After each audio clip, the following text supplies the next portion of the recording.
So in Magic, one of the strongest things you could do to a spectator is punch him right in the face.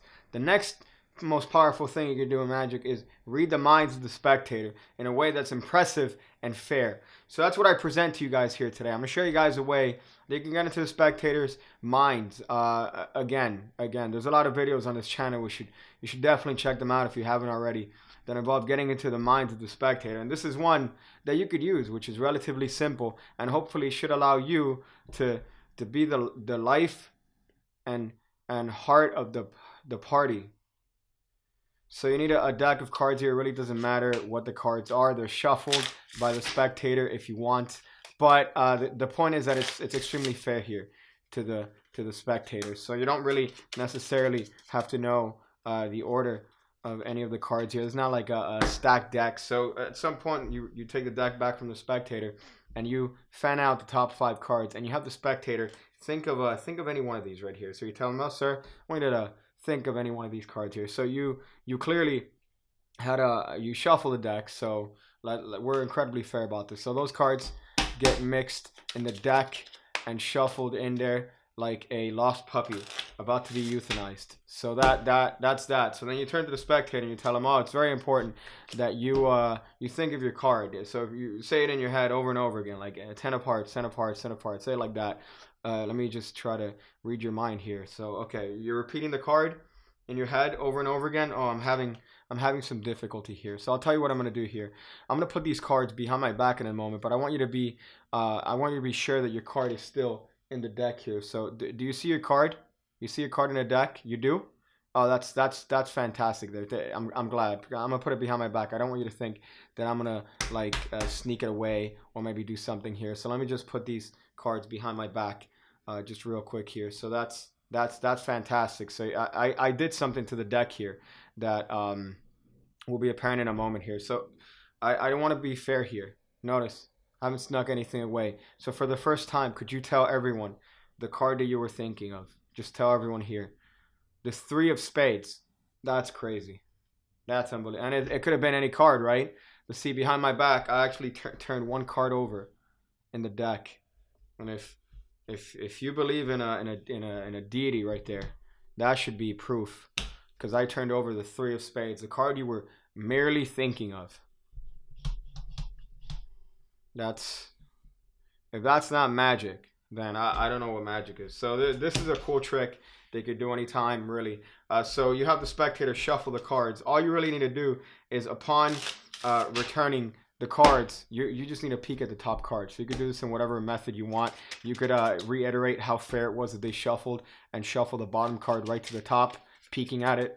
So I know the top card is the Ace of Spades.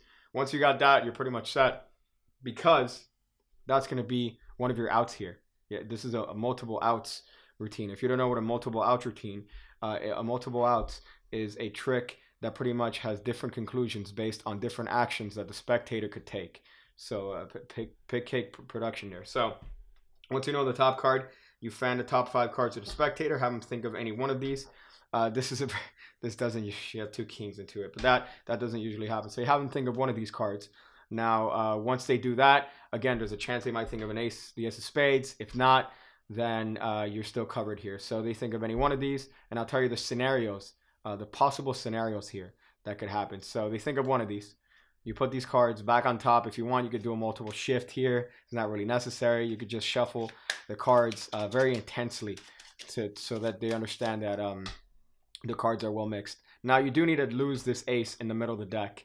That's the first step that you got to do. So you got to lose that ace in the middle of the deck and double undercut the top 2 cards to the bottom of the deck, because we're going to do a divergent subtlety here from one of his tricks, which I'm surely going to put in the comments because I can't remember it right now, but I'll put it in the comment.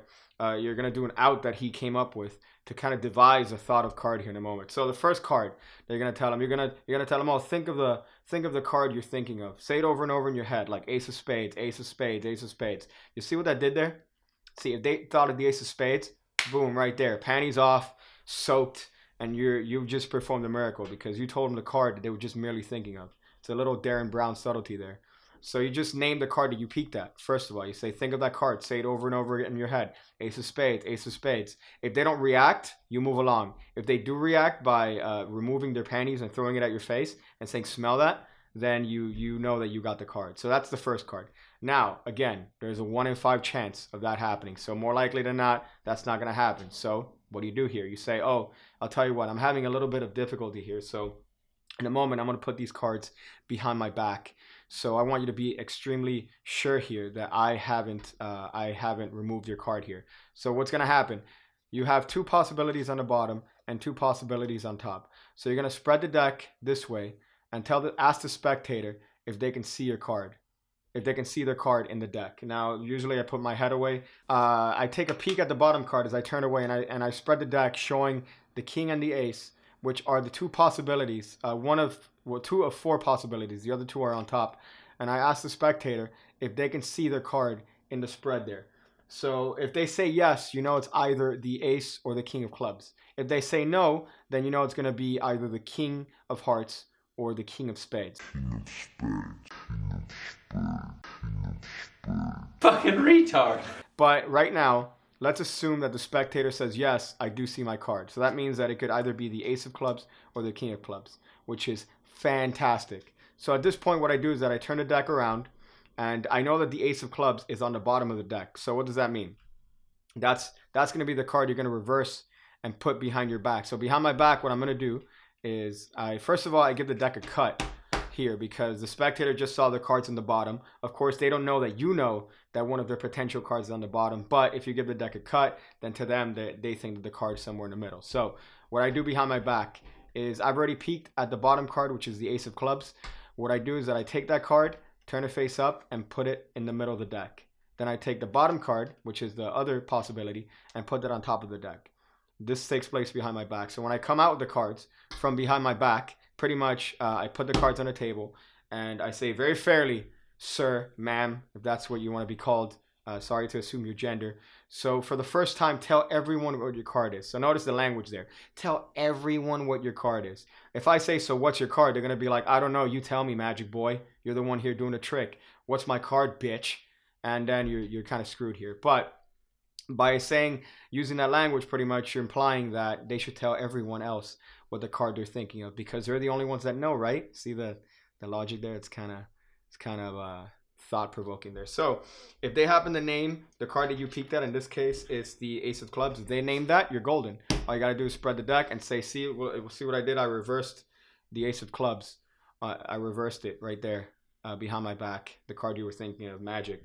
If they say any other card, in this case, which happens to be the king of clubs, if they say any other card, you know that that's going to be the card on top. So you say, oh, you know what I did? I took a card out from the middle of the deck and I put it on top. You're not going to believe it, but that's your card. That's the card the king of clubs. They turn it over, and of course they freak out when they see that the card on top is a card they just merely thought of. So those are the 2 options for that particular case. So one more time, let me just for the West African people that don't understand the basic concepts here. So remember, you peeked at the ace of clubs here, which was the original bottom card. Remember, they could have only thought of either these 2 cards or these 2 cards on top, which I'm going to get to what happens here in a minute if they thought of these 2 cards. However, when I spread the deck, I asked them if they could see the card. If they say yes, at this point, you know it's one of these 2. So behind my back, I take the ace of clubs, which I peeked at, put in the middle of the deck. I put the king of clubs, which I have not peeked at, put that on top of the deck. So if they name the ace of clubs, spread the deck. So if they name the card that you peeked at, spread the deck. If they don't name the card that you peeked at, so if they don't name the ace of clubs in this case, it's going to be the card on top. Got it? Yes. Magic. So what happens if they happen to have thought of the other 2 cards? So you already know that it's going to be one of these 2 cards. But again, the point of you spreading the deck is to verify that their cards are in there. So if I get to this point where I'm spreading the cards and they still haven't seen the cards, what I do is that I just swing cut the deck and I spread to the break over here, king of hearts and 3 of spades. And I say, oh, do you see a card in the deck now? Of course, they're going to say yes. And you know that it's the king of hearts or the 3 of spades. Now, for this particular method, it's actually better because they see the cards in the middle of the deck. They don't see the cards just in the bottom there. So when you close up the spread and give the deck a cut, it's a little bit more fair. So in the other way, if the card happens to be on the bottom, the first 2 thought of cards, they happen to be on the bottom, when you turn over the deck, you definitely have to do a false cut, so they lose orientation of where their card is.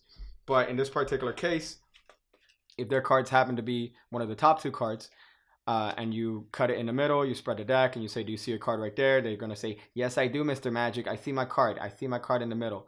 If they do that, then what you got to do in this case, just close up the spread, give it a double undercut, and you're ready to go. Explain, I'm going to put the cards behind my back.